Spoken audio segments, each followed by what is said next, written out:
কথা রাখেননি মার্কিন প্রেসিডেন্ট ডোনাল্ড ট্রাম্প।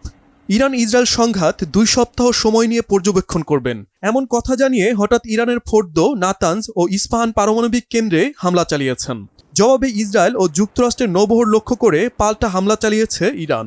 তেল আবিবের বেনগুরিয়ন বিমানবন্দর, জৈবিক গবেষণাগার সহ একাধিক গুরুত্বপূর্ণ অবস্থানে অন্তত 30টি মিসাইল হামলা চালিয়েছে তেহরান। হামলায় ক্ষতিগ্রস্ত মার্কিন নৌবহরটির অবস্থান বাহরাইনে।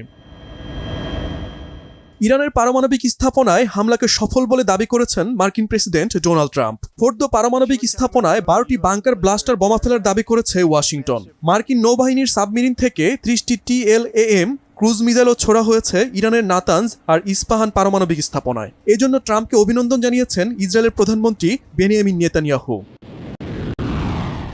ইরান জানিয়েছে এমন পরিস্থিতির আশঙ্কায় আগেই পারমাণবিক উপকরণ সরিয়ে নেওয়া হয়। আন্তর্জাতিক পারমাণবিক শক্তি সংস্থা বলেছে ইরানের 3টি পারমাণবিক স্থাপনায় যুক্তরাষ্ট্র হামলা চালানোর পরও আশেপাশের এলাকায় তেজস্ক্রিয়তার মাত্রা বৃদ্ধির তথ্য পাওয়া যায়নি। এ বিষয়ে সোমবার বিশেষ বৈঠকে বসবে সংস্থাটি।